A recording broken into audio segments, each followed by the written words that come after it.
देव बरो दीस दिवं भुरग्यांनो ह्या म्हयन्यान खंयची परब जाल्या खबर आसा तुमकां?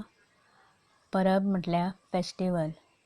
हिंदू भाव भयणांनी ह्या म्हयन्यान एक परब मनयल्या. खंयची ती? चवथ. चवथीक कोणाची पुजा करतात? कोणाची मूर्त हाडटात खबर आसा? गणपती. आनी गणपतीची मूर्त कोण करता? घरान काय करिनात न्ही. तर ही मूर्त करपी खाशेले मनीस आसता. सगळ्यांकूच मातयेच्यो मुर्ती करपाक येना आनी अशा मनशाक मुर्तीकार म्हणटात. तर आयज आमी तुमच्या पुस्तकांतलो पाठ 6 मुर्तीकार कुंकळेकार शिकुया. पाठ उगडात आनी आयकात, हांव वाचन करतां. पाठ 6 मुर्तीकार कुंकळेकार. दिवचले चवथीच्या दुसऱ्या दिसा लोक गणपती कडेन दवरिल्लीं चित्रां पळोवंक वतात. बोवाड्या तर खूपच गर्दी जाता. कुंकळेकाराच्या घरांतल्यान भायर सरतना जण एकल्याच्या तोंडान एकूच वाक्य घोळटालें. आरे, कुंकळेकारागेर गणपती कडेन फटालाक चियांक म्हळ्यार वामनो बसला मरे. वामनो हो एक दिवचलचो वजी उखलपी मानाय, सगळ्यांचे वळखीचो. ताचो तो गणपती म्हऱ्यांत आशिल्लो तंतोतंत पुतळो पळोवन सगळे जाण अजापान तोंडांत बोटां घालताले. हो पुतळो घडोवपी आसलो मुर्तीकार कुंकळेकार. विष्णूचो जल्म मया ताच्या मामागेर जाल्लो. ताचो बापूय चिकण मातयेच्यो मडक्यो कोंड्यो, तुळशी तशेंच गणपतीच्यो मुर्ती करतालो. विष्णूक जल्मा पासूनच मातयेची आवड आशिल्ली. मातयेन खेळप, मातयेची तरातरांची खेळणी करप, ल्हान व्हड मुर्ती करप हाचो ताका नाद आशिल्लो. ल्हानपणान इतली अप्रूप खेळणी, मुर्ती करता तें पळोवन लोक अजापताले आनी ताका ल्हानगो मुर्तीकार अशें म्हणटाले. ह्या नादाक लागून ताका बापाय कडल्यान जायते फावटी उलोवणी खावची पडटाली. बापायक दिसतालें ताणें खूब शिकचें, व्हड जावचें आनी घराब्याचें नांव वयर काडचें. ह्या मातयेच्या कामांत कितें आसा? इतले मेरेनूच आतां आमी पाठ पळोवया. तर दिवचले खबर आसा तुमकां? अस्नोड्या मुळगांव जाले काय फुडें दिवचले लागता.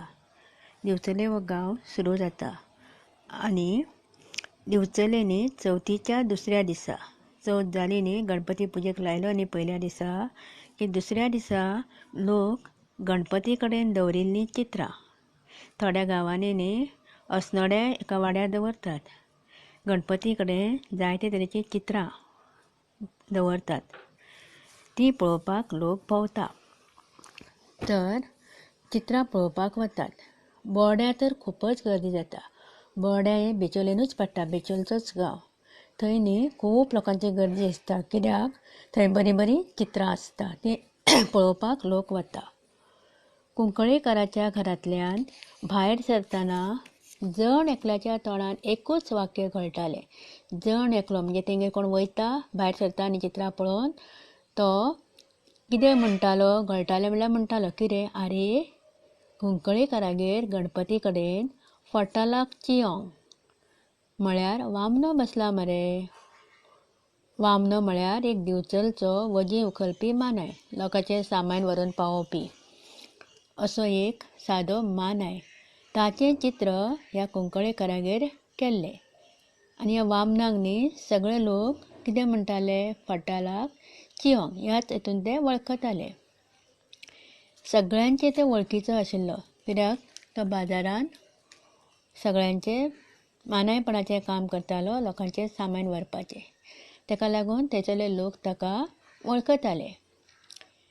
आनी ताचो पुतळो ह्या कुंकळेकारागेर केल्लो. ताचो तो गणपती म्हऱ्यांत आशिल्लो तंतोतंत पुतळो पळोवन सगळे जाण अजापान तोंडांत बोटां घालताले. म्हणल्यार तांकां अजाप जातालें, आरे हो फटलांक चिंयोंक म्हळ्यार वामनो मरे. आनी तो ताची मूर्त केल्ली खरी, पुतळो घडयल्लो पूण तो खरोच तांगेर बसला काय कितें असो दिसतालो. इतलो बरो तो पुतळो ताणें केल्लो. आनी हो पुतळो घडोवपी आसलो हो मुर्तीकार कुंकळीकार, मुर्तीकार विष्णू कुंकळीकार. ह्या विष्णूचो जल्म न्ही खंय जाल्लो? मामागेर. आनी ताच्या मामाचें घर मया. मया लेक खबर आसा न्ही तुमकां? थंय. तर थंय ताच्या मामागेर जाल्लो. ताचो बापूय चिकण मातये पासून मडक्यो, कुंड्यो, तुळशी तशेंच गणपतीच्यो मुर्ती करतालो. तांगेर मातयेचें काम चलतालें. तर विष्णू तें पळयतालो. ल्हानपणा पासून तो तें काम पळयतालो आनी ताका जल्मा पासूनच मातयेची आवड आशिल्ली. मातयेन ल्हान ल्हान मुर्ती करप, मातयेन खेळप हें ताका, कित्याक तांगेर मातीच आशिल्ल्यान तो. आतां तुमी कितें करता? उठले मोबायल हातीन घेता न्ही, मोबायलूच, फक्त मोबायलाचेर. पूण त्या टायमार मोबायल नाशिल्लो म्हणटकूच तो हे बापायच्या मातयेच्या कामानूच मग्न आसतालो. मातयेन खेळप, माती आशिल्लीच तांगेर, मुर्ती करप, खेळणी करप आनी करता करता न्ही ताका ती हॉबीच लागली, नाद लागलो. आनी ल्हान आसतनाच तो ती मातयेची बरी वोड लावता अशी खेळणी, टॉयज, मुर्ती अश्यो आयडल्स गणपतीच्यो, सरस्वतीच्यो, देवांच्यो मुर्ती करपाक लागलो. आनी त्यो पळोवन लोक अजापताले. म्हटल्यार लोकांक अजाप दिसतालें की इतलो वो ल्हान भुरगो आनी कितल्यो बऱ्यो मुर्ती करता. म्हणून ताका लोकांनी नांवूच दिलें ल्हानगो मुर्तीकार. विष्णूक नांव कितें दिलें लोकांनी? ल्हानगो मुर्तीकार.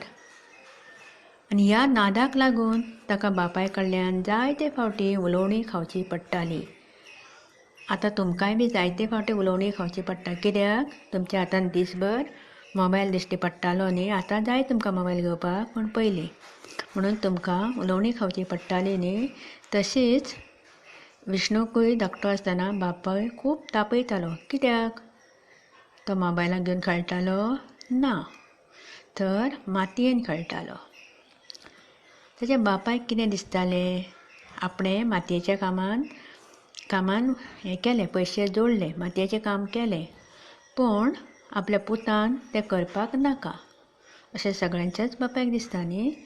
तुमच्याय बापायक दिसता आसतलें तुमी खूब बरें शिकचें, व्हड जावचें. तशेंच तुमच्या पेरंट्सा सारकें विष्णूच्याय बापायक दिसतालें ताणें खूब शिकचें, बरें शिकचें, शिकून व्हड जावचें आनी घराब्याचें नांव वयर काडचें. बरो शिकलो जाल्यार घराब्याचें नांव वयर सरता, ताका लागून बरी शिकपाक जाय. ह्या मातयेच्या कामान कितें आसा? आपणें काम केलां तेंच आपल्या पुतान फुडें करपाचें ना अशें ताच्या बापायक दिसतालें. मातयेच्या कामान कांय फायदो ना, करून नांव मेळना अशें ताच्या बापायक दिसतालें. आनी ताका लागून तो मातयेनूच हें करता, खेळणी करता, हें करता म्हणून ताका ताचो राग येतालो. आनी ताका लागून तो मातयेन खेळणी मुर्ती करता आसतना दिश्टी पडत जाल्यार ताका तापयतालो, ताका राग येतालो. उरिल्लो भाग आमी फाल्यां पळोवया. इतलो मेरेनूच पाठ वाचात आनी कठीण उतरां आसा तीं शिकात. देव बरें करूं.